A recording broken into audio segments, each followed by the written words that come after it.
ഇവിടെ വന്ന് ഫുഡ് ഉണ്ടാക്കാൻ തുടങ്ങിയപ്പോഴാണ് ലൈക്ക് നമ്മുടെ അമ്മമാരൊക്കെ കിച്ചണിൽ അവർ കാലത്ത് വർക്കിന് പോകുന്ന ആൾക്കാരുണ്ടാവും, അവർ ലൈക്ക് ഫുൾ പ്ലാൻ ചെയ്തിട്ടുണ്ടാവും. നമ്മൾ ഇവിടെ വന്ന് ഫുഡ് ഉണ്ടാക്കുമ്പോഴാണ് നമ്മൾ ആ സ്ട്രഗിൾ എത്രയാണെന്ന് മനസ്സിലായത്.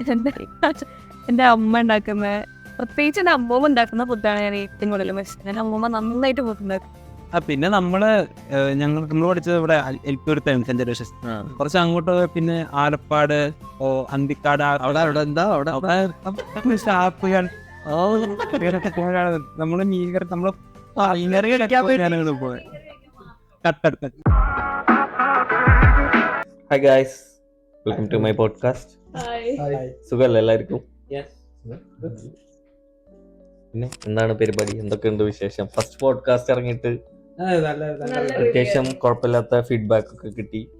ലൈക്ക് ഇമ്പ്രൂവ് ചെയ്യാൻ കുറെ കാര്യങ്ങൾ പറഞ്ഞു. ലൈക്ക് നമ്മൾ സ്റ്റാർട്ടിങ് ആണ്, സോ നമുക്ക് അതിൽ നിന്ന് പതുക്കെ ഇമ്പ്രൂവ് ചെയ്യാം.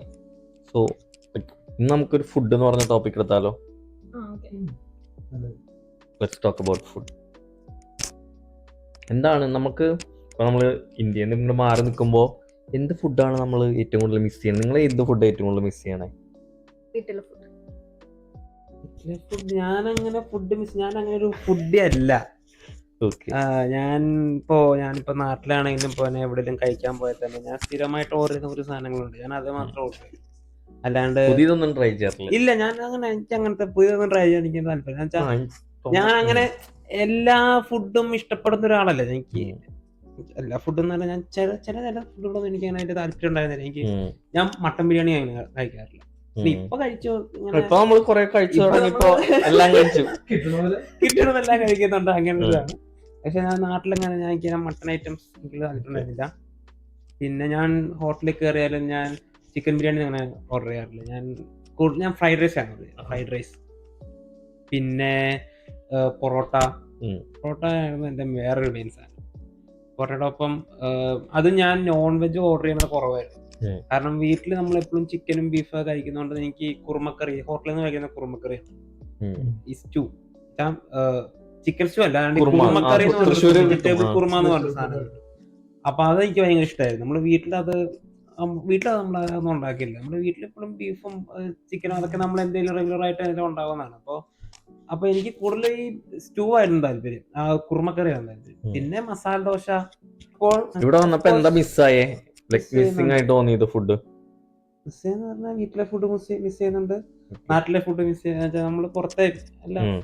പിന്നെ വെച്ചാൽ നമ്മള് താമസിക്കുന്ന സിറ്റി ലെസ്റ്റർ, അങ്ങനെ ഫുഡിന്റെ കാര്യത്തിൽ നമ്മൾ അധികം അങ്ങനെ ഡിസപ്പോയിന്റ്മെന്റ് ആക്കുന്ന ഒരു ഇതല്ല. കാരണം നമുക്ക് ഇവിടെ മൂന്നോളം കേരള റെസ്റ്റോറന്റ് ഉണ്ട്. അത് മാത്രമല്ലാണ്ട് ചെറിയ ഇന്ത്യൻ, സൗത്ത് ഇന്ത്യൻ റെസ്റ്റോറൻറ്റ്സ് വേറെ ഉണ്ട്. അപ്പോ നമുക്ക് കഴിക്കണം എന്നുണ്ടെങ്കിൽ നമുക്ക് കഴിക്കാം. പിന്നെ എന്ന് പറഞ്ഞാൽ നമ്മുടെ വീട്ടിലേക്ക് ഒരു മിസ് ചെയ്യാം. ഞാൻ ഒട്ടും ജങ്ക് ഫുഡ്സ് കഴിക്കാത്ത ആളാണ്. ഞാൻ ഏറ്റവും കൂടുതൽ മിസ് ചെയ്യുന്നത് എൻ്റെ വീട്ടിലെ ഫുഡാണ്. എൻ്റെ അമ്മ ഉണ്ടാക്കുന്ന, പ്രത്യേകിച്ച് എൻ്റെ അമ്മൂമ്മ ഉണ്ടാക്കുന്ന ഫുഡാണ് ഞാൻ ഏറ്റവും കൂടുതൽ മിസ് ചെയ്യുന്നത്. എൻ്റെ അമ്മൂമ്മ നന്നായിട്ട് ഫുഡ് ഉണ്ടാക്കും. അമ്മ ഉണ്ടാക്കുന്ന മീൻകറി, ബീഫ്, എല്ലാം, പുട്ടും കടലും, ദോശ, ഇഡ്ഡലി, ഇതെന്താ വീട്ടിലുണ്ടാക്കുമ്പോ അത്ര ടേസ്റ്റ് വരില്ല. പക്ഷെ അമ്മൂമ്മ ഉണ്ടാക്കുമ്പോ ഇതിന് പ്രത്യേക ടേസ്റ്റാണ്. ഇവിടെ കഴിക്കുന്നുണ്ട്, ഇവിടുത്തെ റെസ്റ്റോറന്റിൽ പോയി കഴിക്കുന്നുണ്ട്, സെയിം സാധനം കിട്ടും. പക്ഷെ എന്നാലും അമ്മൂമ്മ ഉണ്ടാക്കുന്ന ടേസ്റ്റ് കിട്ടില്ല. അപ്പൊ എനിക്ക് നാട്ടിൽ പോയിട്ട് എങ്ങനെയെങ്കിലും അമ്മൂമ്മയുടെ അടുത്ത് എത്തി അതൊന്ന് കഴിച്ചാ മതി. അതിന് ഞാൻ എക്സൈറ്റഡ് ആണ്. അങ്ങനെ എനിക്ക് മെയിനായിട്ട് മിസ് ചെയ്യണത് പത്തിരിയും ബീഫും ഉമ്മ ഉണ്ടാക്കണ. അതാണ് മെയിനായിട്ടൊരു മിസ്സിങ് വന്നത്. പിന്നെ ബാലഞ്ചേട്ടൻ്റെ പൊറോട്ടയും ബീഫും, ഇത് രണ്ടാണ് ഒരു മേജർ മിസ്സിങ്. കൊച്ചിയിലെ ഒരു ഫേമസ് ഷോപ്പാണ് പൊറോട്ടയും ബീഫും. അതും പിന്നെ നമ്മൾ പൊതുവെ മലയാളികളുടെ ഒരു വികാരമാണല്ലോ, അത് മിസ് ചെയ്യണ്ട. ഇവിടെ അങ്ങനെ നല്ലൊരു പൊറോട്ടയും ബീഫ് കിട്ടുന്ന കടകളൊന്നും കുറവാണ്. ഇത്ര പറഞ്ഞല്ല ആ ഒരു ഇത് കിട്ടാനുള്ള. പിന്നെ ഞാൻ ഭയങ്കര ഫുഡ് ചെയ്യും. പിന്നെ എന്റെ ഫ്രണ്ട്സിനായിട്ട് മിക്കപ്പോൾ ഞാൻ വീട്ടിൽ നിന്ന് കഴിക്കണമെങ്കിൽ കൂടുതൽ പുറത്തുനിന്ന് ഫുഡ് കഴിക്കുന്നത്. ഞാൻ നേരെ ഓപ്പോസിറ്റാ. എന്ന് വെച്ചാല് എപ്പോഴും ഫ്രണ്ട്സ് ആയിട്ട് ഹാങ് ഔട്ട് ചെയ്യുന്ന ഒരു പേഴ്സണാണ് ഞാൻ. അപ്പൊ അതുകൊണ്ട് എപ്പോഴും ഞങ്ങള് അങ്ങനെയൊക്കെ ആയിട്ട് ഫുഡ് കഴിക്കാൻ പോകും. ഞാൻ പിന്നെ വർക്ക് ചെയ്തിരുന്ന ഷോപ്പിലായിരുന്നു, ഞങ്ങൾ ഇടയ്ക്ക് ചായ കുടിക്കാൻ പോണതും അങ്ങനെ കാര്യങ്ങളൊക്കെ പോണതുകൊണ്ട് പല കാര്യങ്ങളായിട്ട് ഇങ്ങനെ ഫുഡ് ട്രൈ ചെയ്യുമായിരുന്നു. എന്ന് വെച്ചാല് വലിയൊരു കഫേസ് അല്ലെങ്കിലും ചെറിയ ഷോപ്സ് ആണ്. അപ്പൊ ആ ഒരു ഫുഡൊക്കെ നന്നായിട്ട് മിസ് ചെയ്യുന്നുണ്ട്. ഞാൻ ടോം പറഞ്ഞ പോലെ പുറത്തു പോയി കഴിക്കുമെങ്കിലും ഫുഡി ആണെങ്കിലും ഒരു സ്ഥിരം സാധനങ്ങളെ ഞാൻ ഓർഡർ ചെയ്യാറുള്ളൂ. ലൈക്ക് ഇപ്പോൾ പൊറോട്ട അല്ലെങ്കിൽ ബിരിയാണിയാണ് മെയിനായിട്ട് അവിടെ പോയാലും ഓർഡർ ചെയ്യുക. അല്ലെങ്കിൽ കുഴിമന്തി ഒക്കെ ഒന്ന് ഫേമസ് ആണെങ്കിൽ പോലെ ഫുൾ കുഴിമന്തി ആയി തുടങ്ങി. പിന്നെ ആ ഒരു ടൈമിൽ വീട്ടിലത്തെ ഫുഡും നാട്ടിലത്തെ ഈ കുഴിമന്തി അങ്ങനത്തെ ഒരു നാട്ടിലത്തെ ഒരു ഒത്തന്റിക് ടേസ്റ്റ് ഉള്ള ഫുഡാണ് ഞാൻ മെയിനായിട്ട് മിസ് ചെയ്യണത്. പിന്നെ മെയിനായിട്ട് വീട്ടിലുണ്ടാക്കണതും അമ്മ ഉണ്ടാക്കുന്ന ചിക്കൻ കറി അതൊക്കെ. ഞാൻ ഈ മന്തിയുടെ കാര്യം പറഞ്ഞു. ഞങ്ങൾ കോളേജിൽ പഠിക്കുന്ന സമയത്താണ് കുഴിമന്തി വന്നേ. കുഴിമന്തി വന്നേ തൃശ്ശൂര്.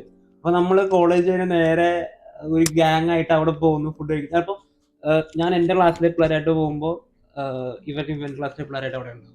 നമ്മൾ അങ്ങനെയൊക്കെ അവിടെ നഗതിയിൽ വെച്ച് നമ്മളെ കണ്ടുപോകും. ഇത് നാട്ടിലത്തെ ബർഗർ അതെ തന്നെ, അങ്ങനത്തെ കുറെ അതൊക്കെ. ഞാനിപ്പോ അഞ്ജന പറഞ്ഞപ്പോഴാ മറ്റേ അമ്മൂമ്മയുടെ കാര്യം പറഞ്ഞത്. എനിക്ക് എന്റെ അമ്മയുടെ അമ്മയുണ്ട്, പുള്ളിക്കാരി നമ്മുടെ സാധാരണ വീട്ടിലുണ്ടാക്കുന്ന പലഹാരം എന്ന് പറഞ്ഞാൽ അച്ചപ്പം, കൊഴലപ്പം, അങ്ങനത്തെ സാധനങ്ങളൊക്കെയാണ് പുള്ളിക്കാരിക്ക്. അങ്ങനത്തെ ഞാൻ വിചാരിക്കും നമ്മളെ ചെറുപ്പത്തിൽ ഇതൊക്കെ ബേക്കറിയിൽ നിന്ന് മേടിക്കുന്ന സാധനങ്ങളാണ്. സാധാരണ ആൾക്കാർ ബേക്കറിയിൽ നിന്ന് മേടിക്കുന്ന സാധനങ്ങളൊക്കെയാണ് നമ്മൾ വീട്ടിലുണ്ടാകുക. അമ്മമ്മയ്ക്ക് മറ്റേ ഈ പുഡിങ് ഉണ്ടാക്കുക, കട്ട്ലേറ്റ് ഉണ്ടാക്കുക, അങ്ങനത്തെ കാര്യങ്ങളൊക്കെയാണ് പുള്ളിക്കാരി താല്പര്യം. അപ്പൊ അതൊക്കെ മിസ് ചെയ്യുന്നുണ്ട്. ഇപ്പൊ നിങ്ങൾ പറഞ്ഞ പോലെ തന്നെ ഇതുപോലെ ഈ കോളേജിലൊക്കെ നമ്മൾ ഈ ഫുഡ് കഴിക്കാൻ പോകുന്ന ഫ്രണ്ട്സ് ആയിട്ട് ഫുഡ് കഴിക്കാൻ പോകുന്ന ഹാങ് ഔട്ട് ചെയ്യാൻ ഇവിടെ നമ്മൾ പോകും. പക്ഷെ ആ ഒരു സിംഗ് ഇപ്പൊ ടോം പറഞ്ഞ പോലെ എനിക്കും ഫീൽ ചെയ്തിട്ടുണ്ട്. അത് നല്ലൊരു അനുഭവം തന്നെയായിരുന്നു ഫ്രണ്ട്സ് ആയിട്ട് പോയിരുന്ന മന്തി കഴിക്കല് വേറൊരു ഡിഫറെന്റ് ഒരു വൈബാണ് അതില്. അതന്നെ മന്തി കഴിച്ച് ബോധം മന്തി കഴിച്ച് മത്താവുക എന്ന് പറഞ്ഞാൽ അതൊരു വല്ലാത്തൊരു ഇതാണ്. അത് മാത്രല്ല ഈ അൺലിമിറ്റഡ് റൈസ് ആണല്ലോ. അതെ അൺലിമിറ്റഡ് റൈസ് ആണ്. അപ്പൊ നമുക്ക് വേണ്ടിയാന്ന് ഓർക്കൂല, നമ്മൾ അങ്ങനെ കഴിക്കും. അൺലിമിറ്റഡ് റൈസ് ഞങ്ങള് ഇപ്പോ 5 പേര് പോവാണെങ്കിൽ 3 പേരാണ് പീസ് ഓർഡർ ചെയ്തത്, ബാക്കി 2 പേര് വെറും റൈസ് മാത്രം ഓർഡർ. റൈസ് റീഫിൽ ചെയ്തോണ്ടിരിക്കും, നമ്മൾ പീസ് നമ്മൾ അഡ്ജസ്റ്റ് ചെയ്ത് മറ്റേ മയണൈസും പിന്നെ കിട്ടിക്കൊണ്ടിരിക്കും. പിന്നെ അത് മത്തായി കിടക്കുക. ഇല്ല അവരിങ്ങനെ നോക്കും. മറ്റേ ഈ നമ്മുടെ ഭീഷ്മർമ്മൻ സിനിമയില് മറ്റേ അതിന്റെ ഒരു പള്ളിയിലച്ചൻ ക്യാരക്ടർ പറയുന്നുണ്ട്, അമ്മമാരൊക്കെ എപ്പ നോക്കിയാലും ഇതിന്റെ അകത്താണല്ലോ. ചിലപ്പോ അങ്ങനെയൊക്കെ കൊറേ നമ്മള് കോളേജ് കഴിയാൻ നേരത്തെ ഇവന്മാരൊക്കെ എപ്പ നോക്കിയാലും ഇതിന്റെ അകത്താണല്ലോ. അങ്ങനെ ഞങ്ങളുടെ കോളേജിന്റെ അവിടെ കുറെ ഇതുപോലെ തന്നെ ഞങ്ങളുടെ കോളേജ് തുടങ്ങിയിട്ട് അവിടെ വീട്ടുകാരായിട്ട് ഒരു മെസ്സ് പോലെയായിരുന്നു നടത്തിയിരുന്നത്.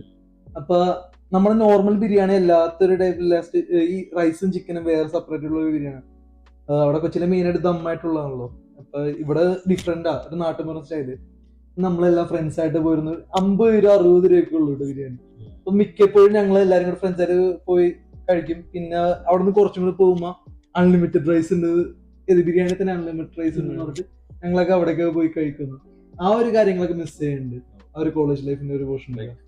നമ്മളിപ്പോ നമ്മള് 3 പേരും ഒരു സെയിം സ്ഥലത്തല്ലേ, തൃശ്ശൂർ. നമുക്കൊരു ലൈക്ക് അവിടുത്തെ ഒരു ഫേമസ് ഫുഡ് പറയുമ്പോ നിങ്ങളുടെ ഒരു ഫേവറേറ്റും അത്യാവശ്യം അവിടുത്തെ റെക്കമെൻഡ് ചെയ്യണത് എന്തായിരിക്കും? തൃശ്ശൂരിലെ തൃശ്ശൂരിലെ ആരെപ്പ ചോദിച്ചാലും നമ്മൾ പറയുന്ന സഫേറിലെ ബിരിയാണിയാണല്ലോ. സഫേറിലെ ബിരിയാണി എനിക്ക് അങ്ങനെ എനിക്ക് പക്ഷേ മസാല ദോശ ആയിരിക്കും ഞാൻ പിന്നെയും പറയാം. അല്ല അങ്ങനെ ഇഷ്ടമല്ലെന്നല്ല ഞാൻ പറഞ്ഞത്. സഫേർ ഞാൻ അങ്ങനെ ഒരു ബിരിയാണി ലവറല്ല. അപ്പൊ എനിക്ക് ബിരിയാണി എനിക്ക് ഏറ്റവും കൂടുതൽ ഇഷ്ടമുള്ള ബിരിയാണി എനിക്ക് ഏറ്റവും കൂടുതൽ ഇഷ്ടമുള്ള ബിരിയാണി എന്ന് പറഞ്ഞാൽ ഞങ്ങളുടെ വീടിന്റെ അടുത്തൊരു അങ്ങനെ 2 ഏറ്റവും ബിരിയാണി എന്ന് പറഞ്ഞാൽ ഞങ്ങളുടെ വീടിന്റെ അടുത്തൊരു പാചകക്കാരുണ്ട്, രാജപ്പഞ്ചാറിന്റെ ബിരിയാണിയും ചിക്കനും. ആ ചിക്കനാണെങ്കിൽ ഏറ്റവും കൂടുതൽ ഇഷ്ടം. അത് ഭയങ്കര എനിക്ക് ഏറ്റവും ഇഷ്ടം ഭാരതിലെ ബ്രേക്ക്ഫാസ്റ്റ്. അവിടുത്തെ മസാല ദോശ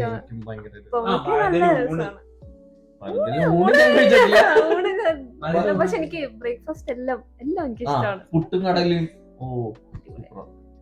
ഞാൻ എപ്പോഴും മസാല ദോശ ആയിരുന്നു. ഒരു വട്ടം മാറി കഴിച്ചപ്പോഴാണ് ഫുഡ് കഴിക്കാറുണ്ട്. ബർഗർ അങ്ങനത്തെ ജങ്ക് ഫുഡ്സ് ആണ്. വീട്ടിലുണ്ടാക്കുന്ന ഫുഡ്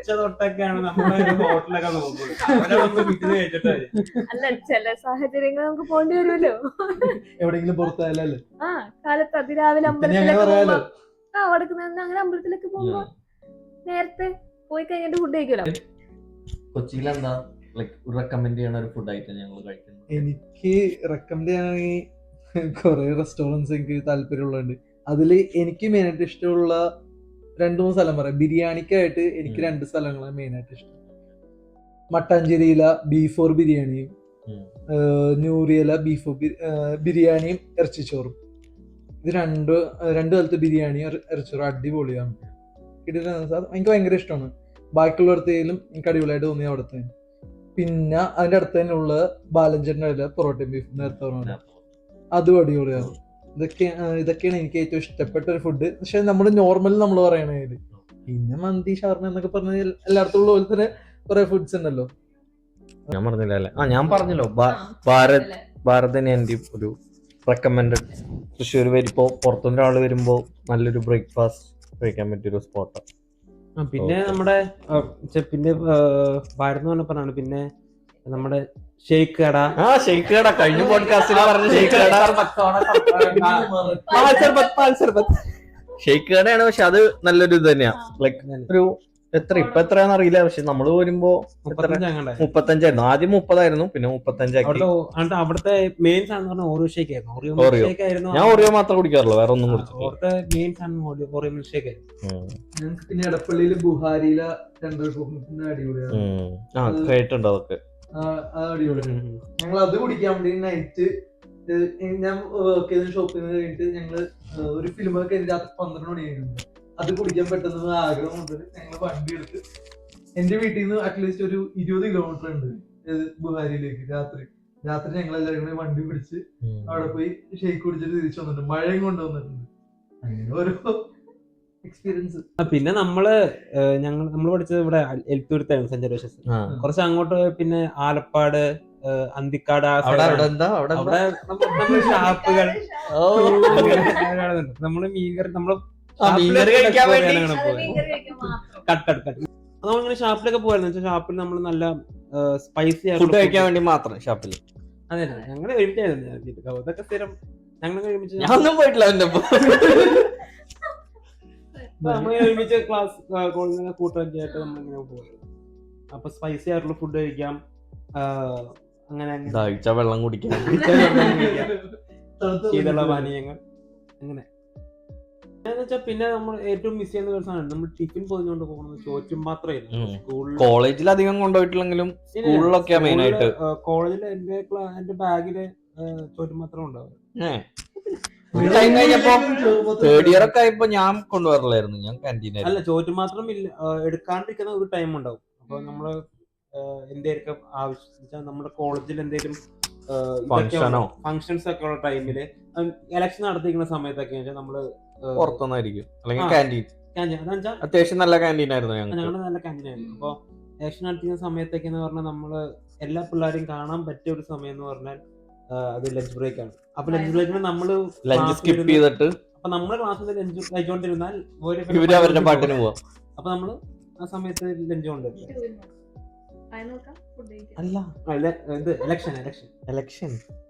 ഇലക്ഷൻ ടൈമിലായിരുന്നു. ആ ടൈമിൽ നമ്മൾ ഫുഡ് കൊണ്ടുവരില്ല. അതല്ലാന്നുണ്ടെങ്കിൽ സ്ഥിരം എന്റെ ടിഫിൻ ബോക്സ്. ഞാനൊരു ഫസ്റ്റ് ഇയർ ഒക്കെ ഉണ്ടായിരുന്നു. സെക്കൻഡ് ഇയർ തേർഡ് ഇയർ ഒന്നും ടിഫിൻ ബോക്സ് ഷെയർ ചെയ്യാം. ഒരുപാട് കറികളുണ്ടാവും. നമ്മുടെ എന്റെ ഇപ്പോ ബീഫ് ആണെങ്കിൽ അപ്പുറത്ത് സാമ്പാർ, അത് ഇത് മോരുകറി. സ്കൂളിൽ എനിക്കൊരു ഓർമ്മ, സ്കൂളില് ടിഫിൻ ബോക്സ് ഷെയർ ചെയ്യാ. പ്ലസ് ടു എന്റെ ഓർമ്മ എനിക്ക് ഇപ്പോഴും എന്റെ ഫ്രണ്ട്സ് ഷെയർ ചെയ്യും. കാരണം പ്ലസ് ടു നമ്മുടെ ഇന്റർവെൽ ടൈമില്ലേ, ഇന്റർവെൽ ടൈം എന്റെ ബാഗാണ് ഉണ്ടാവും. ഫസ്റ്റ് ഇന്റർവെല്ലില് നമ്മുടെ ലഞ്ച് ബ്രേക്ക് ആ സമയത്ത് ഞങ്ങൾക്ക് എടുത്തിട്ട് പോകും. അത് ഇപ്പോഴും ഷെയർ ചെയ്ത് കഴിക്കാൻ തോന്നുന്നു. അത് ഭയങ്കര ഇതായിരുന്നു. കാരണം ഇപ്പൊ ഈ ഒരു സൺഡേ കഴിഞ്ഞ് തിങ്കളും ചൊവ്വയൊക്കെ ആണെങ്കിൽ എന്റെ കയ്യിൽ ബീഫായിരിക്കും. ചിക്കൻ അല്ല, ബീഫായിരിക്കും. സൺഡേ വീട്ടിൽ ബീഫ് ഉണ്ടായിരിക്കും. അപ്പൊ പിറ്റേന്ന് അപ്പൊ എല്ലാവർക്കും അറിയാം എന്റെ കയ്യിൽ ബീഫ് ഉണ്ടായിരിക്കും. അപ്പൊ എന്റെ ഒരു ഫ്രണ്ട് ഉണ്ട്, അവന്റെ അമ്മ സൂപ്പറായിട്ട് സാമ്പാർ വയ്ക്കും. അപ്പൊ ഞാൻ എന്റെ ബീഫിന്റെ ഡപ്പ അതേപോലെ അവന് കൊടുത്ത് അവന് ഞാൻ സാമ്പാറൊക്കെ മേടിക്കായിരുന്നു. എനിക്ക് അമ്മ സാമ്പാർ എനിക്ക് ഭയങ്കര ഇഷ്ടമായിരുന്നു. അപ്പൊ ഇവിടെ വന്നിട്ട് ഞാൻ സാമ്പാർ ഉണ്ടാക്കാൻ പഠിച്ചിട്ട് ഞാൻ അവരുടെ അടുത്ത് പറഞ്ഞു, അമ്മയുടെ അടുത്ത് പറഞ്ഞിട്ട് ഞാൻ നല്ല സാമ്പാർ ഉണ്ടാക്കാൻ പഠിച്ചിട്ട് പറഞ്ഞിരിക്കുന്നത്. ഇവിടുത്തെ ടോമിന്റെ ഒരു മെയിൻ ഡിഷാ സാമ്പാർ, കടല, ബിരിയാണി, പരിപ്പ് കുത്തി കാച്ചിയത്. ഇവിടെ വന്നിട്ടായിരിക്കും നമ്മളെല്ലാവരും ഒരു വിധം കുക്കിംഗ് മെയിൻ കുറച്ചും കൂടി ഇമ്പ്രൂവ് ആയി ഉണ്ടാവുക. അതെ, എന്ന് വെച്ചാൽ നമ്മള് നാട്ടിൽ നിന്ന് കയറുമ്പോ ഞാൻ അമ്മയോട് എനിക്കൊന്നും അറിയണ്ടായിരുന്നില്ല നാട്ടിൽ നിന്ന് കണ്ട ഞാൻ അമ്മയോട് അവസാനം പറയണത് അമ്മ ടാറ്റാന്നല്ല, അമ്മ അരി എങ്ങനെ ഇടാ. നമ്മള് കേറുന്നതിന്റെ തൊട്ട് മുമ്പാണ് ഇതിനെ കുറിച്ച് ആലോചിക്കുന്നത്. അരി ഇടും, അരി എങ്ങനെ ഇടും, അതാണ് തൊട്ട് മുമ്പത്തെ ഞാനും അമ്മയായിട്ടുള്ള അവസാന അഭിമുഖ സംഭാഷണം പറഞ്ഞ സാധനം. ഹോട്ടലല്ല, അമ്മ എങ്ങനെ അരി ഇടുക. കാരണം അതിന് തലേന്ന് വെച്ചാൽ അമ്മ ഇങ്ങനെ പറഞ്ഞു ഇങ്ങനെ ചെയ്യണം. അപ്പൊ തലേന്ന് വെച്ചാൽ ഞാൻ വിചാരിച്ചു അവസാനത്തെ 2-3 ദിവസം വീട്ടിൽ അരി ഇടാം, അപ്പൊ ഇടാൻ പഠിക്കാൻ. പക്ഷെ ആ നമ്മള് ഭയങ്കര ബിസി തിരക്കായി പോയി ആ സമയത്ത്. അപ്പൊ അങ്ങനെ പിന്നെ നമ്മള് വീട്ടിൽ വന്നപ്പോൾ എല്ലാവരും 10-15 ദിവസത്തിന്റെ വ്യത്യാസത്തില് വീട്ടിൽ വന്നൊരു ഞങ്ങളെ വീട്ടിലുണ്ടായി. അപ്പൊ ആർക്കും അറിയത്തില്ല. അപ്പൊ നമ്മുടെ കയ്യിൽ ഏറ്റവും കൂടുതൽ ഉണ്ടായിരുന്നത് ബസ്മതി അരി ആയിരുന്നു. ഓരോ ദിവസവും നമ്മുടെ ഫ്രണ്ട് ഉണ്ടായിരുന്നു ആദ്യം, അവൻ ഓരോ ദിവസം ഓരോ ടൈപ്പ് നെയ്ച്ചോറ് വയ്ക്കുക. കാരണം എന്ന് വെച്ചാൽ തലേന്ന് ഉണ്ടാക്കിയത് പിറ്റേന്ന് ഉണ്ടാക്കാൻ പറ്റില്ല. ബ്രൗൺ നെയ്ച്ചോർ, പച്ച നെയ്ച്ചോർ, എല്ലാ കളറിലും ഉണ്ടാക്കായിരുന്നു അതില്.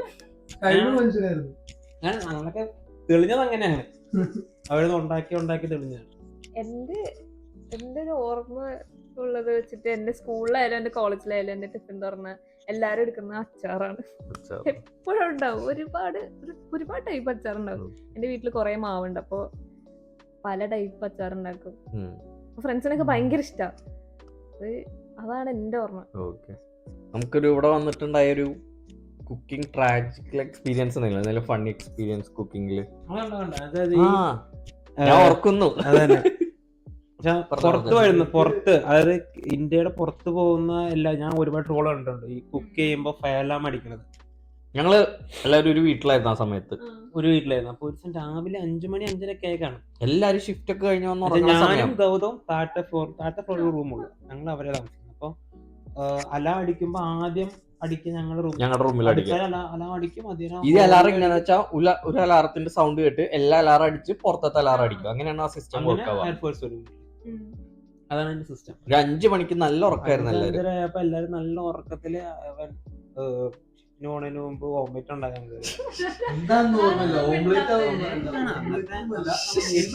ഒരു ഓംലെറ്റ് ഉണ്ടാക്കണേനാണ് ഫയർ അലാറം അടിച്ചത്. അങ്ങനെയാണ് ചൂടാക്കിയത്. അങ്ങനെ കുറെ ട്രാജിക്. ഞങ്ങൾക്കൊരു എക്സ്പീരിയൻസ് പറയുമ്പോൾ ഇതാ എനിക്ക് ഓർമ്മ വന്ന ആദ്യം സുഹേലിന്റെ. കാരണം അത്ര ഉറക്കത്തിൽ ഫയർ അലാറം അടിച്ച എല്ലാവരും എണീറ്റു ആ വീട്ടിലുള്ള ആയിരിക്കുമല്ലോ.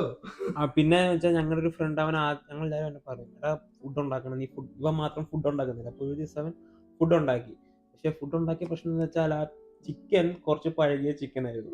അങ്ങനെ അത് കഴിച്ച് ഞങ്ങൾക്ക് ഫുഡ് ഇൻഫെക്ഷൻ വന്നു. പിന്നെ അവൻ പറയായിരുന്നു ഞാൻ ഒരു വട്ടം ഞാൻ ഉണ്ടാക്കി, ഞാൻ ഇനി ഉണ്ടാക്കാനേ പോകുന്നില്ല.